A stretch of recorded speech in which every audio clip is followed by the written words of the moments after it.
Hi everyone, मैं सभी divine souls का वेलकम करती हूँ मेरे इस यूट्यूब चैनल पर जिसका नाम है ट्विन फ्लेम डीवा। सो ये एक मैसेज है जो कि आपका कार्मिक लेसन ही होता है और ये किस तरह से इस पर्टिकुलर एनर्जी की वजह से जो भी इंसान है, चाहे ट्विन फ्लेम है या फिर कोई नॉर्मल इंसान है, वो अपनी लाइफ में किस तरह से नेगेटिव एंटिटीज़ को एक्सेस दे देता है अगर वो इस एनर्जी से ऑपरेट करता है या फिर करती है। जैसे कि 13 फेब को, इसी जो अभी गया है 13 फेब, तो इवनिंग में मेरा प्लान बनता है कि मुझे शॉपिंग पर जाना है। शॉपिंग क्या था कि पर्टिकुलर जो मुझे मेरा टैरो टेबल के जो क्लोथ होते हैं वो मुझे बाय करने थे। मुझे मिल नहीं रहे थे एंड आई वाज लाइक कि मैं बहुत ज़्यादा इसमें डिले करती रहती हूँ, तो मैं एक बार जाकर खुद से मार्केट से बाय कर लेती हूँ। जहाँ पर मैं जाती हूँ वहाँ पर वो मेरा एक कज़न ब्रदर है जिसकी फैमिली है, तो वो काफ़ी टाइम से मुझसे मिलने के लिए बोल रहे थे और मैं घर में एक्सेस किसी को देती नहीं हूँ यहाँ पे आने का। तो मुझे तो मैं इसी बहाने इनसे मिल लूँगी और फिर इनको मेरे घर पे नहीं आना पड़ेगा। और बहुत टाइम हो गया था इनको बोलते बोलते ना, ऑलमोस्ट 1-1.5 साल हो गए थे। तो मैं उन्हीं की सिटी में थी, तो आई वाज लाइक कि नहीं, अभी ऐसी एक्सक्यूजेस दे रही थी मैं। तो इस बार मुझे ऑप्शन लगा कि इसी बहाने मेरे 2 काम हो जाएंगे, एक मैं अपना शॉपिंग कर लूँगी, दूसरा इनसे मिलना भी हो जाएगा। 13th की इवनिंग को मेरा प्लान बनता है। ऑल ऑफ अ सडन ये प्लान बना, तो मैंने इनको कॉल करके बताया कि मैं नेक्स्ट मॉर्निंग में आपसे मिलने आऊँगी एंड दे वर लाइक कि हाँ कोई दिक्कत नहीं, हम तो इंतज़ार ही कर रहे हैं। बट देन मैं भूल गई कि नेक्स्ट डे 14th फेब था और 14th फेब को पता ही है जो भी चल रहा होता है। तो मैंने रियलाइज़ नहीं करा, जब मैं जाने लगी तो ट्रैफिक हो रहा था, उसके बाद में जाते वक्त भी ट्रैफिक एंड देन आते वक्त भी ट्रैफिक। तो मुझे लगा, फिर देन देर आई रियलाइज़ कि ये जो ऑल ऑफ अ सडन के प्लान बनते हैं ना, जब से मेरी अवेकनिंग हुई है, बहुत सारी कार्मिक लेसन्स होते हैं, कई सारे मैसेजेस होते हैं जो इस तरह से मुझे दिए गए हैं। जब मैं इनसे मिलती हूँ, जैसे कि टीचर हैं, तो अब ये एक स्टूडेंट था जो इनसे पढ़ा हुआ था एंड 12th पास करी उसने, फिर उसने अपना इंजीनियरिंग करी। एक उसका ये था कि भी अच्छे मार्क्स लाने हैं, अच्छे मार्क्स ले आया एंड देन 90% उसके मार्क्स आए 12th में, प्लस में उसका जो इंजीनियरिंग करी उसमें भी अच्छे मार्क्स आए। एंड अब जब उसकी जॉब लगती है एक बड़ी एमएनसी में, जहाँ पर उसकी 70,000 to 80,000 रुपीज़ की पर मंथ की सैलरी थी। अब इसी के साथ का स्कूल डेज में पढ़ा हुआ बच्चा जो पासिंग मार्क्स से पास होता था हर बार, चाहे उसका 10th था, 12th था या फिर इंजीनियरिंग था, तो उसको मतलब पासिंग मार्क्स लाना भी बहुत ज़्यादा प्रॉब्लम होती थी। बट देन होता क्या है कि सेम कंपनी में उस लड़के की भी जॉब लगती है सेम सैलरी पे। तो जो सेम डेजिग्नेशन थी और सेम सैलरी थी। अब जब ये इस चीज़ को देखता है कि ये 90% वाला बच्चा और वो 33% वाला बच्चा और सेम सैलरी है, सेम कंपनी है, सेम डेजिग्नेशन है, तो उसको इस वजह से डिप्रेशन हो जाता है। एंड देन अब जैसे भी वो अंदर अंदर इन बातों को सोचना शुरू करा उसने, फिर जाकर वो जो मेरा कज़न ब्रदर है उनके घर के आसपास ही रहता है, तो उससे उनसे मिलने जाता है एंड देन ऐसे ही नॉर्मल डिस्कशन में वो बताने लगा कि ऐसे ऐसी सिचुएशन हुई है और मुझे बहुत बुरा लग रहा है। फिर जो भी उनका कॉन्वर्सेशन हुआ हो एंड देन आई थिंक आज वो बात करके गया है and then I think within 2 days या नेक्स्ट डे उसने सुसाइड कमिट कर लिया। अब जब मैं वहाँ से आने लगी कज़न के घर से वापस, तो मैं ऑलरेडी ना काफ़ी ड्रेन थी। क्यों? क्योंकि जो मार्केट थी वो, उसमें वहाँ पर काफ़ी रश था, काफ़ी क्राउडेड थी वो मार्केट। तो मुझे भीड़ में ऐसा हो जाता है, मैं बिल्कुल भी सर्वाइव नहीं कर सकती भीड़ में। एनर्जी ड्रेनिंग बहुत ज़्यादा होती है, नो मैटर कि आप कितने ज़्यादा स्पिरिचुअली प्रोटेक्टेड हो। तो अब आई वॉज फीलिंग टायर्ड कि मुझे जल्दी से घर पहुँचना है। फिर रास्ते में ट्रैफिक था बिकॉज ऑफ 14th फेब। रास्ते में थी, मैं घर वापस आ रही थी एंड देन मुझे किसी नोन का कॉल आता है जो घर के आसपास ही रहते हैं। तो और उन्होंने बुलाया कि हमें ना कुछ काम था, कुछ हेल्प की ज़रूरत थी, तो आप आ जाओगे। उनका ऑफिस घर के पास ही था, तो मैंने कहा ठीक है मैं आती हूँ, अभी तो रास्ते में हूँ। तो मैं क्या करती हूँ, मुझे था कि मुझे ना कहीं जाना नहीं है, मुझे 1-1.5 महीने घर के अंदर रहना है, किसी से नहीं मिलना है, किसी से बात नहीं करनी है। और बैक टू बैक ना शायद मेरा ट्रैवल भी उससे 2-3 दिन पहले बहुत ज़्यादा हो गया था, तो ये भी एक रीज़न था कि मैं काफ़ी ड्रेन फील कर रही थी। तो मुझे ये होता है कि मुझे जब ट्रैवलिंग के बाद में ना थोड़ा टाइम स्पेस अपने साथ चाहिए होता है कि नहीं मुझे अब कहीं नहीं जाना है। मुझे था कि मैं घर पे जाती हूँ, अपना सामान वगैरह रखती हूँ एंड देन इनसे मिलकर आऊँगी, फिर उसके बाद मैं अपना रिलैक्स करूँगी, जो भी हीलिंग वगैरह करना है। अब यहाँ पर जिनसे मैं मिलने गई ये नोन ही थे, बड़े हैं एंड उसके बाद में उनका एक छोटा बेटा था, तो उनके कोई आई थिंक उनका एम्प्लॉय ही था एंड इन्होंने मुझे बुलाया भी। नहीं पता रहता है कि मेरा स्पिरिचुअल वर्क होता है एंड ये भी एक प्रॉब्लमेटिक थिंग ही लगती है मुझे कि जब हमें कोई जानता है ना, तो उसे पता ही नहीं होना चाहिए कि हमारा किसी भी तरह का स्पिरिचुअल वर्क है। लोगों को ना फिर फ्री फंड की सर्विसेज की आदत पड़ जाती है। तो अब इन्होंने क्या करा कि मुझे बुलाया एंड जब बुलाया तब तो ये नहीं बताया, बट दे सेड कि कुछ हेल्प की ज़रूरत है। मैंने ठीक है ओके आती हूँ। अब नोन थे तो जाना पड़ा एंड वहाँ पर देखते हैं कि इनका कोई एम्प्लॉय था एंड अब ये कहते हैं ये ना ये बहुत परेशान है, ये है वो है करके, आप इन्हें प्लीज़ कोई सोल्यूशन बता दो स्पिरिचुअल रेमेडीज़ में।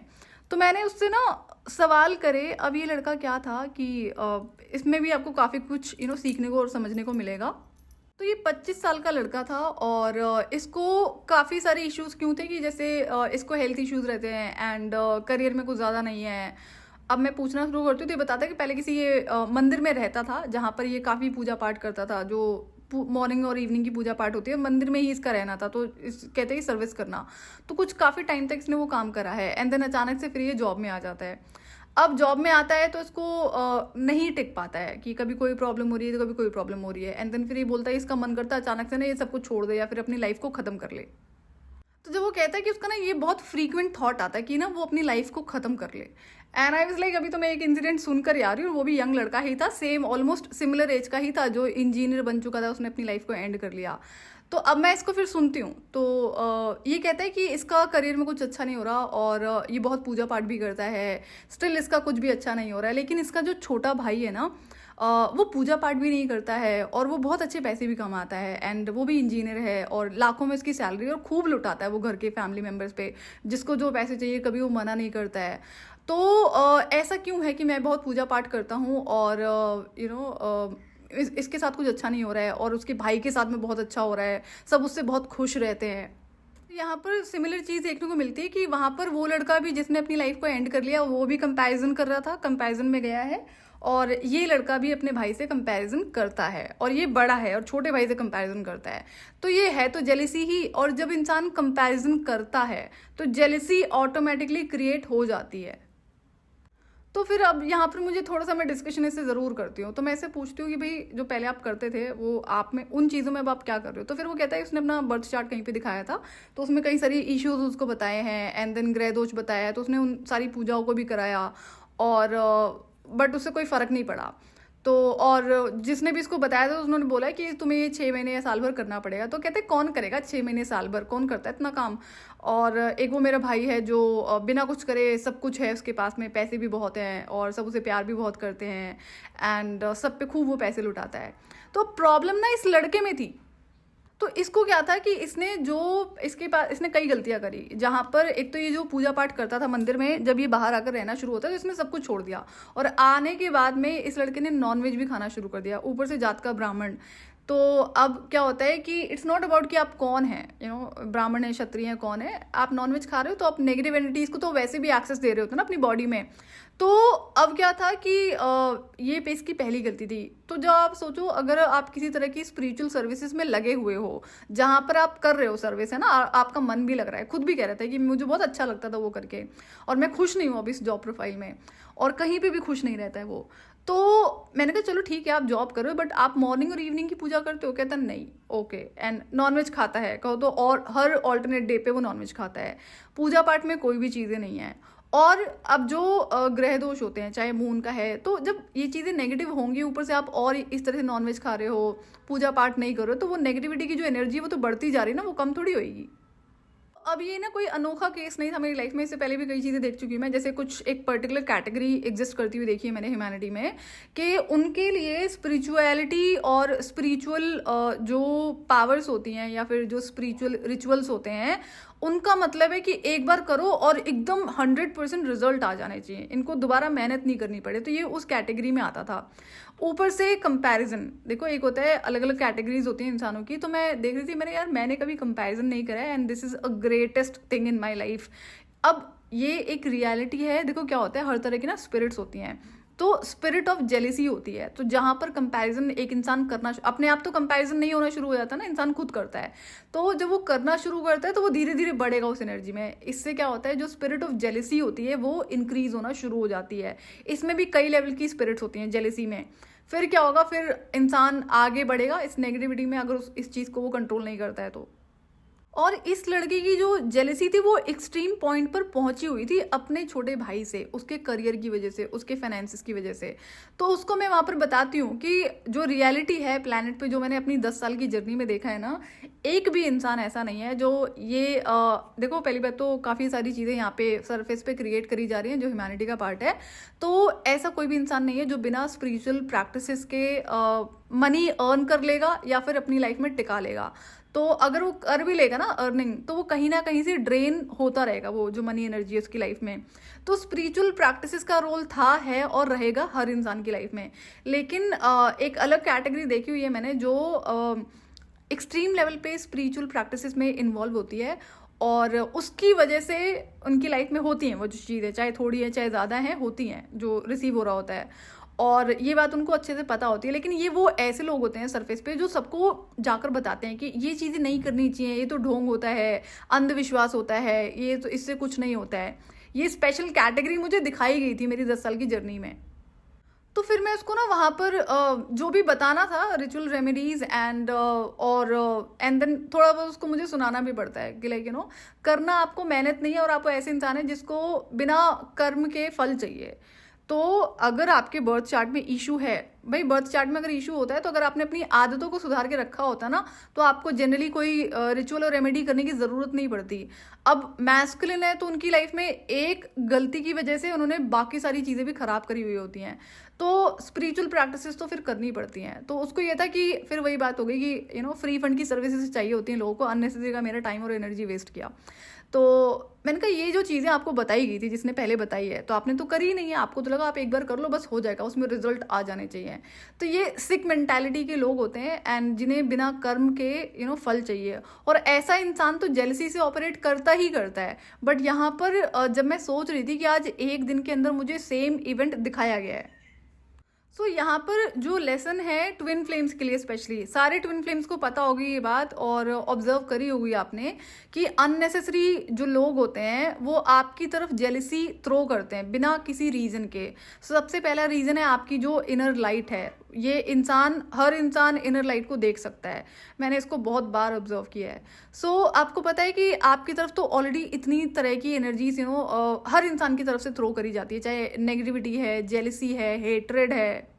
सो अगर कोई भी ट्विन फ्लेम ऐसी एनर्जी से ऑपरेट करना शुरू करेगा जहां पर वो किसी ना किसी इंसान से किसी ना किसी रीजन की वजह से compete कर रहा है, कंपेयर कर रहा है, तो आप समझ रहे हो ना कि आपकी लाइफ में तो ऑलरेडी जो लोअर वाइब्रेशनल एनर्जीज होती हैं वो हर तरफ से थ्रो करी जाती हैं। तो आप ऐसा कोई काम मत करो जिसकी वजह से इस एनर्जी को बढ़ावा मिले।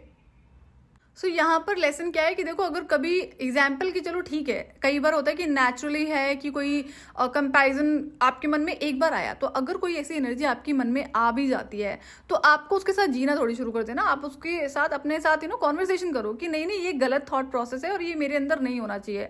आप अपने जो फोकस है उसको शिफ्ट करने की कोशिश करो। जब भी कोई ऐसा थॉट आता है कि अगर आप किसी इंसान से कंपेयर कर रहे थे किसी भी रीजन से, किसी भी वजह से, तो आपको खुद को सॉरी बोलना है, उस इंसान को मनी मन सॉरी बोलना है और डिवाइन को भी सॉरी बोलना है कि ये एनर्जी मेरे अंदर कैसे आई। तो आपको समझना होगा ये इसकी ना हर तरह की स्पिरिट्स होती हैं जो आपसे इन फीलिंग्स और एनर्जीज के थ्रू कनेक्ट करने की कोशिश करती हैं। तो ये एक बहुत आसान तरीका होता है। कभी अगर मन में आ भी जाए ऐसा कंपैरिजन और compete करने की जो भावना है, नहीं नहीं ये तो गलत एनर्जी है, मुझे नहीं सोचना चाहिए, मैं ऐसा क्यों सोच रही हूँ, एंड देन अपना मन ही मन मंत्र चैंटिंग करो, तुरंत आपका फोकस वहां से शिफ्ट करना शुरू कर दो। अब ये अचानक से जैसे कि 14 फेब को मुझे ये दोनों इवेंट जो दिखाए जाते हैं एक दिन के अंदर, सिमिलर कंपैरिजन का, कि किस तरह से एक इंसान ने अपनी कंपैरिजन की वजह से लाइफ को एंड कर लिया। और मैं सोच रही थी कि जिस लड़के ने अपनी लाइफ को एंड करा है, अब यहाँ पर कई सिनेरियोज हो सकते हैं कि पेरेंट्स उसे प्रेशराइज करते थे कि नहीं तुझे दूसरों से आगे निकलना है, या फिर वो बच्चा खुद ऐसा था कि वो खुद से compete करता था, या तो उसके अंदर ऐसी एनर्जी थी कि उसे किसी दूसरे से आगे निकलना है। ये तो गलत एनर्जी होती ना। और मैंने दोनों कैटेगरीज देखी हुई हैं जहाँ पर पेरेंट्स कंपेयर करते हैं अपने बच्चों को दूसरों से, दूसरों के बच्चों को अपने से, और ये इसमें भी अलग अलग कई लेवल की कैटेगरीज मैंने देखी हैं। और कई बार ऐसे भी बच्चे देखे हैं जो खुद से compete कर रहे होते हैं दूसरे बच्चों से, क्यों नहीं, किसी से आगे निकलना है। सबसे अच्छी एनर्जी क्या होती है, आपको किसी से compete नहीं करना होता। जो मैंने अपनी लाइफ में करा है मैं आपको वही बता रही हूँ। मैंने कभी किसी से कोई कंपैरिजन नहीं करा, कोई compete नहीं करा। मुझे पता है कि मुझे क्या चाहिए, मेरा अपना क्या गोल है। मेरा जो कॉम्पिटिशन होता है वो मेरा अपने साथ होता है। अगर मुझे कुछ अचीव करना है तो मैं उसी पे ध्यान रखूंगी, कौन मुझसे आगे है, पीछे है, दाएं बाएं, मुझे उससे बिल्कुल भी फर्क नहीं पड़ता है। मुझे ना उस लड़के के लिए बड़ा बुरा लग रहा था। लड़के के लिए तो क्या ही बुरा लग रहा था कि जो पेरेंट्स थे, अब सिचुएशन तो पता नहीं थी, भैया को भी नहीं पता थी कि पेरेंट्स कैसे थे। भैया को तो ये था कि अकेला बच्चा था, पेरेंट्स जो मंदिर में रहते थे, बहुत ज़्यादा उनके पास फाइनेंसेस नहीं थे, तो ये इकलौता ही सपोर्ट था, जैसे जैसे करके तो इसको पढ़ाया था। तो अब सोचो कि और ऐसे बच्चे भी होते हैं जिन्हें जो उनके आसपास है ना साथ में, उनसे कंपैरिजन करना है, उनसे compete करना है। और सोचो ये बेवकूफ़ी ही होती है जिसमें उसने अपनी लाइफ को एंड कर लिया। अब मैं आपसे ये इवेंट अभी क्यों शेयर कर रही हूँ, अचानक से कल मैंने कोई इवेंट देखा जो कुछ ना चल रहा है ह्यूमैनिटी में। तो तो ह्यूमैनिटी वाले चैनल के डिवाइन मुझे प्रिपरेशन कराते रहते हैं। आई सॉ कि कुछ फिशी चल रहा है ह्यूमैनिटी में ना, कुछ मुझे शेयर करना है, एक पर्टिकुलर टॉपिक है, एंड देन कुछ जो डार्क फोर्सेस हैं अनदर लेवल की गेम्स खेल रही हैं, समथिंग लाइक दैट। तो मैं अभी तो शेयर नहीं करूँगी, तो वहाँ से रियलाइज़ हुआ कि मुझे ये अभी आपसे शेयर करना चाहिए। अब जो भी ट्विन फ्लेम्स हैं, जैसे कि इनर वर्क में ना करने के लिए बहुत सारी चीज़ें होती हैं। छोटी से छोटी एनर्जी को आपको रिकग्नाइज करना होता है, जो नेगेटिव एनर्जी है, फिर उसके ऊपर काम करना होता है। तो ये वन ऑफ द लेसन है, कार्मिक लेसन, कि अगर आप किसी भी रीजन में, अब एक तो होता है कि भाई आप कंपेयर कर रहे हो, दूसरी सिचुएशन होती है जहाँ पर जो नेगेटिव लोग होते हैं ना, वो इस एनर्जी को आपके अंदर क्रिएट करने की कोशिश करते हैं कि सामने वाला आपसे बेटर है, आपसे बेहतर है, वो आपसे ज़्यादा अच्छा है या अच्छा कर सकती है, समथिंग लाइक दैट। इस तरह से सिचुएशंस मैंने देखी हुई हैं। तो अब उस सिचुएशन में आपको क्या करना है, आपको पता होना चाहिए ना कि अगर एक इंसान आपको इंटेंशनली किसी से कंपेयर कर रहा है, वो भी लो दिखाने की कोशिश कर रहा है, तो आपको पता होनी चाहिए कि ये चीज़ें इंटेंशनली करी जा रही हैं और आपके ऊपर इसका बिल्कुल भी फ़र्क नहीं पड़ना चाहिए। मैं एक इवेंट शेयर करती हूँ कि ऐसे ही मेरी एक फ्रेंड होती थी, जो कि अगेन उस 10 साल की जर्नी का ही पार्ट थी। तो उसका जो हस्बैंड था, अभी ये फ्रेंड ऐसी थी जिसका मैंने कन्यादान करा हुआ था, एंड सिचुएशन ही ऐसी क्रिएट हो गई थी। एनीवेज, तो इसका जो हस्बैंड था ना, ये इससे मैं एक बार मिली थी कभी, जब ये रिलेशनशिप में रही होगी, एंड देन उसके बाद सीधा इसकी शादी में, वो भी कोर्ट में। एंड वहाँ पर मैं देखती हूँ कि एक अचानक से सिचुएशन क्रिएट होती है कि मजाक मजाक में जो लॉयर था, इसका जो फ्रेंड था, वो बोलता है कि आप दोनों भी शादी कर लो। तो मैंने हंस के उसको टाल दिया। मैंने कहा नहीं, ये तो ऑब्वियसली बात है, मजाक की था। मैंने ऐसे कोई बोला, और वो लड़का रेडी हो गया। मैंने ऐसे लोगों के दिमाग खराब होते हैं, तो मैंने इसको फिर मना करा। तो ये जो फ्रेंड का हस्बैंड था ना, ये सीरियस नोट पे बोल रहा है तुझे शादी कर लेनी चाहिए, गवर्नमेंट जॉब में है, ये होगा। मैंने क्या ड्रामा है ये। तो मुझे था कि भाई अब तो ये दामाद बन गया है, थोड़ा तमीज़ से मुझे पेश आना पड़ेगा, कोई बात नहीं। बट मुझे गुस्सा आना शुरू हो गया। मैंने, आप सोच भी कैसे सकते हैं ना। तो बट अब ये जो इवेंट था, इसके बाद मैं देखती हूँ कि इस इंसान में मेरे लिए बहुत ज़्यादा जेलिसी और एंगर था कि हाउ आई डिनाइड, कि मैंने मना क्यों कर दिया उस इंसान से शादी करने के लिए, इसके फ्रेंड से शादी करने के लिए। अब जो जेलिस लोग होते हैं ना, उनको जो अपनी जेलिसी थ्रो करनी होती है, वो किसी ना किसी कमेंट टॉन्ट के थ्रू ही करते हैं। ऐसे तो डायरेक्टली बोल नहीं सकते हैं। तो अभी क्या करता है, जब मेरा से तीसरी बार मिलना होता है ना, इस फ्रेंड के घर पे गई हुई थी मैं, तो ये ऑल ऑफ अ सडन एक टॉपिक उठाता है कि तू ना ये कभी नहीं कर पाएगी। एक पर्टिकुलर गोल था जो मुझे डिवाइन ने दिया हुआ था उस 10 साल की जर्नी में एक्सपेरिमेंट करने के लिए। एक्चुअल गोल वो था नहीं, तो वो इसे पता था, और मैंने नहीं बताया था, वो भी इसकी वाइफ ने बताया था, जो मेरी फ्रेंड थी। तो जब इसने मुझे बोला ना, मैं गई, 2 मिनट हुआ वो बैठे हुए, and then he all of a sudden said कि तू ये कभी कर नहीं पाएगी, तेरे बस की नहीं है। एंड आई वाज लाइक, पहली बार तो किसी का मुंह खुला है मेरे अगेंस्ट में कि कोई मुझे ये बताने की कोशिश कर रहा है कि मैं ये कर नहीं पाऊंगी। तो आई रियलाइज कि इस इंसान के अंदर काफ़ी जेलिसी है मेरे लिए। तो मैं सिचुएशन समझ रही थी कि उस जेलिसी का रीज़न क्या है, जो उसके फ्रेंड से मैंने शादी करने के लिए मना कर दिया था। तो 1-2 बार तो मैं इसको अवॉइड कर चुकी थी कि नहीं, जाने दो, क्योंकि मैं तो बख्शती नहीं हूँ, आप कोई भी हो, फिर इस चीज़ के लिए तो कोई भी जगह नहीं होती है। तो मैं यहाँ पर इसकी जेलिसी रिकग्नाइज करती हूँ, एंड देन फिर क्या होता है कि तो मैं शांत हो जाती हूँ। तो आई न्यू कि जानबूझकर कर रहा था, कि इसको वो एंगर था, how come I denied his friend marriage के लिए। तो फिर अब इसकी फिर मैं थोड़ी सी इंसल्ट भी करती हूँ, क्योंकि ना इस टॉपिक को दोबारा रेज करता है, तूने ना अच्छा नहीं किया उसको मना करके, गवर्नमेंट जॉब में था। तो मैंने कहा सब तेरे जैसे होते हैं क्या, पैसों से शादी करनी होती है, शक्ल सूरत से शादी करनी होती है, हर इंसान को अपनी तरह नहीं समझना चाहिए ना। तो फिर मैं उसे ऐसे बोलती हूँ। अच्छा, फिर तीसरी बार ये टॉन्ट मारता है कि तू ये कर नहीं पाएगी, जो ड्रीम था, गोल था। तो मैं शांत हो जाती हूँ वहाँ पर, एंड इसकी भी सिचुएशन मुझे पता थी। तो अब जैसा कि मुझे पता था कि ये इंसान इंटेंशनली ऐसा कर रहा था, मैं वहाँ पर रुकती हूँ, मुझे प्रॉब्लम नहीं होती है। जैसे कि मुझे पता था कि ये जानबूझकर बोल रहा था, और ये टैक्टिक्स मैंने और बहुत पहले इसी तरह के लोगों को यूज़ करते हुए देखी थी, बट मेरे साथ मैं तो कोई पहली बार बोला है। तो मैं शांत होती हूँ, एंड देन फिर मैं उसे बोलती हूँ कि तुझे कैसे पता है कि मैं ये नहीं कर पाऊँगी, और तू तो इस इंडस्ट्री से भी नहीं है कि मैं बोलूँ कि भाई तू मेरी इंडस्ट्री से हो। वो इंजीनियरिंग का, मैं एविएशन की, और मैंने, तेरा तो कोई कनेक्शन नहीं है इस इंडस्ट्री से, ना तुझे नॉलेज है। मैंने, अगर तू बात नॉलेज की भी करेगा तो I am expert in to my industry and you don't have any knowledge. तो मैंने कहा तुझे कैसे पता है। तो वो ना फिर एक बार चुप हो जाता है। तो मैंने कहा नहीं, आज इसकी इंसल्ट और इसका मुंह दोनों ही बंद करना पड़ेगा। तो मैंने कहा and how come you started talking about this, मैंने तो कभी तुझसे डिस्कशन ही नहीं करा इस बात पे। मैंने कहा इसने बताया होगा ना, जो मेरी फ्रेंड थी, कि मुझे ये करना है, एक गोल है मेरी लाइफ का। मैंने कहा and how can you decide और स्टार्ट थिंकिंग कि मैं ये कर पाऊंगी नहीं कर पाऊंगी। तूने तो खुद ही इंजीनियरिंग के बाद में MBA करा है, पता ही नहीं था ना करना है क्या है करियर में।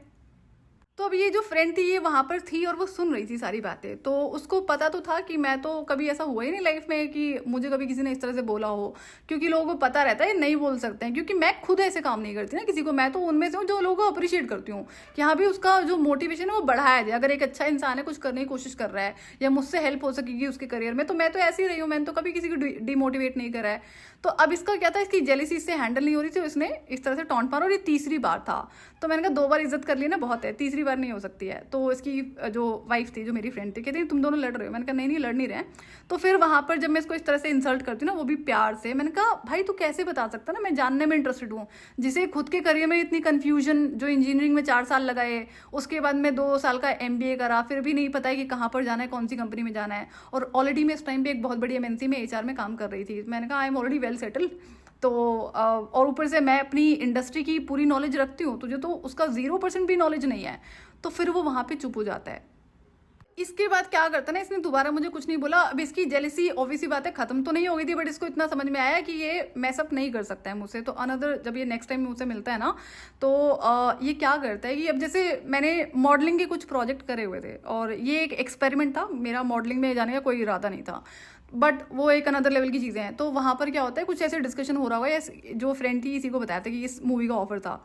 तो ये अपने आप फिर से शुरू हो जाता है कि तू मूवी कर सकती है तो मेरी वाइफ भी कर सकती है। एंड नाउ अब ये क्या करने की कोशिश कर रहा था, कंपैरिजन, अब जेलिसी क्रिएट करना। एंड तो एक कहते हैं ना कि आपस में लड़ा देना जेलिसी क्रिएट करके, तो वो चीज़ें फिर शुरू हो जाती हैं। अब ये था कि जो फीमेल थी ये 10 साल की जर्नी का पार्ट थी, और ये एक्चुअली में कोई अच्छी लड़की नहीं थी, बट उस 10 साल की जर्नी की वजह से मेरी लाइफ का पार्ट थी। तो मैं वहाँ पर इसको समझती हूँ कि मैंने फिर मुझे तक क्या ही करना था, ये तो बस ऑलमोस्ट जर्नी खत्म होने को थी। तो मुझे ये था कि इसका तो निकलना है, तय है दोनों का। तो मैं शांत रहती हूँ वहाँ से। बट ये था कि फिर मेरा दोबारा उससे कभी मिलना हुआ नहीं, फिर वो कनेक्शन खत्म करती हूँ मैं बाद में, अवेकनिंग के बाद में।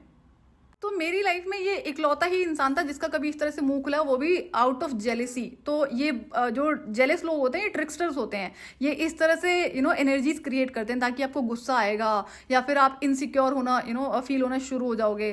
तो आप अपनी सिचुएशन को देखो। एक तो मैंने आपको बता दिया कि अगर कभी आपके अंदर ऐसी एनर्जी आ जाए कि आप किसी से कंपेयर करना शुरू कर दो, तो आपको क्या करना है पता है भी। लेकिन एक सिचुएशन आपकी लाइफ में ऐसी होती होगी जहां पर आपकी लाइफ में ऐसे लोग होंगे। आपकी लाइफ में ऐसे लोग होंगे जो आपको टाइम टू टाइम रिमाइंडर देते होंगे, तुम ये नहीं कर सकती हो, तुम ये नहीं कर पाओगे, तुम्हारे बस की बात नहीं है। और ऐसा बोलने वाले हो सकता है कि आपके कार्मिक पेरेंट्स हो, सिबलिंग हो, लवर हो, हस्बैंड हो, वाइफ हो, और कोई भी रिलेशनशिप होगा। तो ऐसे लोग आपको हर जगह पे मिल जाएंगे, नेबर हो, कोई रिलेटिव हो, तो ऐसे लोग होते हैं।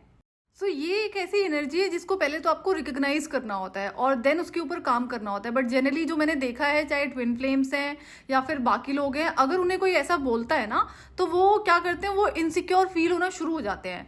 तो ये बात मैंने पहले भी कही थी कि आपको कोई इनसिक्योर फील कराने की कोशिश कर रहा है, वो एक बात है, और उसके इनसिक्योर फील कराने से आप इनसिक्योर फील करना शुरू कर देते हो, वो दूसरी बात है। ये क्या है, ये इस तरह के लोग इन चीज़ों को इंटेंशनली करते हैं। मैं तो जब भी कोई सिचुएशन होती तो पहले सबसे अपने ऊपर मैं देखती थी, मैंने कभी ये काम करा है, कभी नहीं करा है। मैं तो कॉर्पोरेट लाइफ में भी जब मैं एक अच्छी डेजिग्नेशन पे थी, मेरे अंडर बहुत बड़ी टीम होती थी।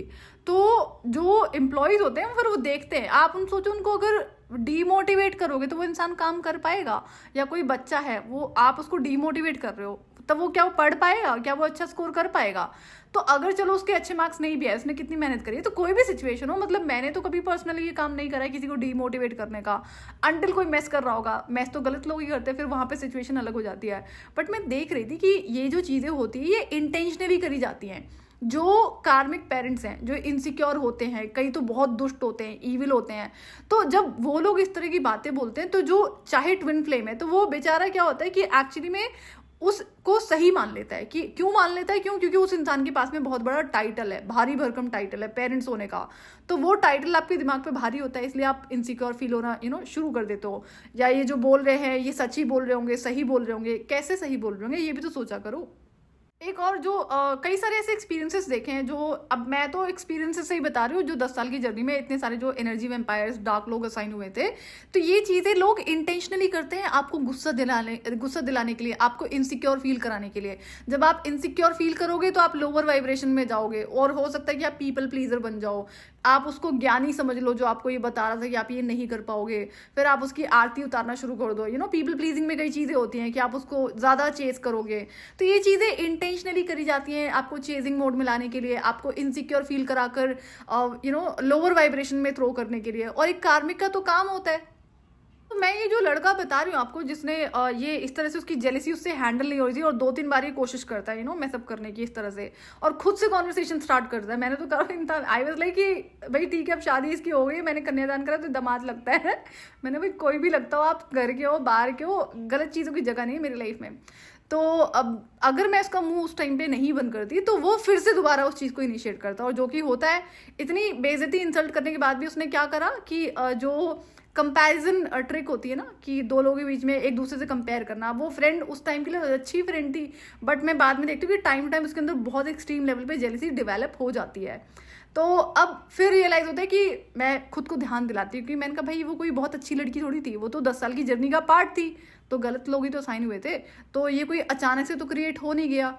तो वो ऐसी ही थी कि जो उसका मैच थी, जो जिस लड़के की मैं बात कर रही हूँ। मैंने कहा मुझे इस पर ध्यान ही नहीं दे देना, 10 साल की जर्नी के बाद में ये लोग रिमूव कर जाएंगे। सो ये जो कैटेगरी है ना, अगर आपकी लाइफ में ऐसे लोग हैं जो आपको इस तरह से टॉन्ट करते हैं किसी भी चीज़ को लेके, कोई भी एरिया हो सकता है, नॉट जस्ट कि आपका करियर हो, फाइनेंसिस हो, कोई भी चीज़ हो सकती है, रिलेशनशिप हो सकता है, तो आपको समझना होगा कि अगर कोई आपको इस तरह से बोल रहा है तो वहाँ पे आपको किसी भी तरह की लोअर वाइब्रेशन में जाने की जरूरत नहीं। आपको पता होनी चाहिए कि ये इंसान इंटेंशनली कर रहा है, और आप ट्विन फ्लेम में तो आपको पता होगा ना ये चीज़ आपके साथ में ज़्यादा होती है। क्यों होती है ये भी अब आपको पता होगा, कि आपको लोअर वाइब्रेशंस में थ्रो करने के लिए। तो यहाँ पर 2 ही सोल्यूशन होते हैं, या तो ऐसे लोगों से आप परमानेंटली कट ऑफ कर दो, या फिर दूसरा इनसे आप ट्रिगर गेम खेलना शुरू कर दो, कि इनसे पूछो कि आपको कैसे पता है कि नहीं कर पाओगे आप अंतर्यामी हैं, आप भविष्य देख सकते हैं या भविष्य क्रिएट कर सकते हैं, कैसे पता है, मैं भी जानने में इंटरेस्टेड हूँ। मतलब स्टार्ट यूजिंग सच ट्रिक्स, तब ये चुप होना शुरू हो जाएंगे, ये सवाल करेंगे। पूछो तो सही इनसे कि आपने किस बेसिस पर बोला है। सो अब कार्मिक पेरेंट्स होंगे तो हो सकता है वो आपको डायलॉग मार दे कि हम पेरेंट्स हैं, हम बड़े हैं, पेरेंट्स भगवान होते हैं। डायलॉग तो सुना ही होगा सबने। सो अगर मैं ये चीज़ देखती हूँ ना, जो मैंने शुरू से देखी है, कि ये जो आपको एक बार होता है कि चलो किसी ने बोल दिया कि आप ये नहीं कर पाओगे, तो ये तो कहना गलत होगा कि गलती से बोल दिया है। ये कुछ टाइम पहले अंदर मन में चल रही होती लोग, ये क्या बोलना है, प्लानिंग के साथ ही बोला जाता है, ताकि आप इनसिक्योर फील करो, आप लोअर वाइब्रेशन में चले जाओ। तो मुझे तो पता होता है इंसान के दिमाग में क्या चल रहा है, क्यों बोल रहा है, वो किस इंटेंशन से बोल रहा है, बोल रही है, तो फर्क नहीं पड़ता है। बट अगर ये इकलौता ही केस था मेरी लाइफ में जहाँ पर इसने इस तरह से बोला, तो मैं उसको फिर उसकी जगह जरूर दिखाती हूँ। तो फिर उसका जब मैंने इससे क्वेश्चनिंग करी ना कि भाई तुझे कैसे पता है कि ये मैं नहीं कर पाऊंगी, मैंने कहा मैं अपनी इंडस्ट्री की एक्सपर्ट हूँ, और अगर तुझे गलत फहमी है तो फिर मैं उसको कुछ बोलती हूँ कि ये पता है कि जो गोल है उसके अंदर एक थियरी पार्ट था, एक प्रैक्टिकल पार्ट था, and he had zero knowledge. मैंने कहा लुक एट योर सेल्फ, बोल भी कौन रहा है। तो उस इंसान की फिर मैं काफ़ी इंसल्ट करती हूँ। क्यों? क्योंकि उसके पास में जीरो नॉलेज थी। मैंने कहा जिस गोल की तू बात कर रहा है ना, या तो तेरे पास नॉलेज रही होती तब तू मुझे बोलता कि तुझे ये चीज़ नहीं पता है, एंड तू कैसे प्लान कर रही है इस काम को करने का। तो उसकी मैं इंसल्ट बहुत अच्छे से करती हूँ, और ये इकलौता ही केस था, आई डोंट रिमेंबर कि कभी कोई इस तरह से बोल पाया होगा। सो आपको अपनी लाइफ में ऐसे लोगों को रिकॉग्नाइज करना है, ये आपका कार्मिक लेसन है। अगर आप इसको ऐसे ही छोड़ दोगे ना कि इग्नोर करते हैं, तो इग्नोरेंस का फिर मतलब पता है कि अगर कोई आपको इंसान ऐसा बोलता है या बोल पाता है जो फ्रीक्वेंट है आपकी लाइफ में, और आप स्टिल उसको सुन रहे हो, तो क्या आप उससे अफेक्ट नहीं हो रहे हो? अगर आप उस इंसान से बिल्कुल भी जीरो इफेक्ट होते हो तब तो कोई दिक्कत नहीं है, बट ऐसा होता नहीं है। मैं तो कितने देखती हूँ, कितने लोग बताते हैं कि उन्हें किसी इंसान ने ऐसे बोला, और या फिर वो इंसान ऐसे बार बार बोलता है, तो वो अफेक्ट हो जाते हैं। तो इस पर सोल्यूशन तो आपको करना पड़ता है। ये तो कोई तरीका नहीं होता है कि छोड़ दिया है, उस इंसान ने बोला और आपने सुन लिया, क्या हो गया, 2-4-6 महीने में एक ही बार तो बोलेगा, तो ये कोई तरीका होता नहीं है। इस पर आपको कंट्रोल लगाना पड़ता है। सो जो जेलेसी की एनर्जी है, इसमें कई तरह की स्पिरिट्स होती है, एंटिटीज होती हैं। तो जब भी कोई इंसान इस तरह की वाइब को थ्रो करता है, आप पता है आपको ट्विन फ्लेम हो, तो जब ये इंसान इस तरह की एनर्जी से थ्रो करता है आपकी तरफ, तो ये एंटिटीज आपकी तरफ एक तरह से अट्रैक्ट होती हैं। तो आपको तो अपना अनदर लेवल की स्पिरिचुअल प्रोटेक्शन रखनी होती है। सो ध्यान रहे कि खुद को कभी भी कंपेयर नहीं करना है किसी भी सिचुएशन में, किसी भी रीजन की वजह से। और जो फेजेस होते हैं ट्विन फ्लेम की लाइफ में इनर वर्क में, उस पर मैं सेपरेट वीडियो शेयर करूंगी, क्योंकि इसमें से 1 से 2 फेजेस ऐसे हैं जो काफ़ी टफ होते हैं। तो आपको खुद को कभी किसी से कंपेयर नहीं करना है किसी भी सिचुएशन में, चाहे आप किसी भी सिचुएशन में हो, किसी भी स्टेटस पर हो। और दूसरा, अगर आपकी लाइफ में ऐसे लोग हैं जो आपको किसी से कंपेयर करते हैं, कुछ इस तरह की टॉन्टिंग बोलते हैं, तो इस पर आप कैसे कंट्रोल लगाओगे ये आपको देखना पड़ेगा, क्योंकि इसको एज इट इज़ आप नहीं छोड़ सकते। ये आपके कार्मिक लेसन का ही पार्ट है। तीसरी सिचुएशन होती है कि अगर कोई आपके साथ में रहा है जो अब आपसे किसी चीज़ में आगे निकल चुका है, आपको दिख रहा है कि वो इंसान अपनी लाइफ में बहुत खुश है और आपको ये पता है कि वो इंसान दुष्ट है, गलत है, तो आपको पता होना चाहिए कि चीज़ सिर्फ सरफेस लेवल पर होती है दिखाने के लिए। एक गलत इंसान अपनी ज़िंदगी में कभी खुश नहीं होता है। मैं तो 10 साल की जो जर्नी थी उसमें खूब अच्छे से रियलिटी देखी है कि जो दुष्ट लोग होते हैं, जिनके कर्म गलत होते हैं, वो आपको सोशल मीडिया पे और आपके सामने खुद को बहुत अच्छा दिखाते बताते हैं और उन्हीं लोगों की बहुत तारीफ करते हैं जो जिन्होंने उनकी लाइफ की बैंड बजा रखी होती है, ताकि आप कभी ये ना सोच पाओ कि जैसा कि इंसान गलत है और इसे इसके कर्मों का फल मिल रहा है। तो सरफेस लेवल पे जो चीज़ें दिखाई जाती हैं कि एक दुष्ट इंसान है जो बहुत खुश है अपनी लाइफ में, तो ये या तो आप पहचानना सीख जाओ या तो फिर इसको इस तरह से बिलीव कर लो कि ये रियलिटी नहीं होती है। और ध्यान रहे, जब भी आप कंपैरिजन की एनर्जी में जाते हो, अगर कभी आप करना शुरू कर दो इस एनर्जी को, तो आप अननेसेसरी और अननोइंगली जो स्पिरिट ऑफ जेलेसी होती है उसको अपनी तरफ अट्रैक्ट करना शुरू कर देते हो, and then again lower vibrational energy है, फिर बहुत सारे इश्यूज एंड प्रॉब्लम्स होना शुरू हो जाते हैं। सो अपनी लाइफ में ऐसे लोगों को रिकग्नाइज करो। ये जो 2-3 कैटेगरीज मैंने आपको बताई है, इस पर आपको काम करना होता है, ये आपका कार्मिक लेसन होता है एंड लर्न करना ही होता है, इसमें कोई और सोल्यूशन होता नहीं है। सो आज के लिए इतना ही, मैं आपसे फिर मिलूंगी नेक्स्ट वीडियो में। टिल देन आप अपना ध्यान रखिए और डिवाइन से कनेक्टेड रहिए।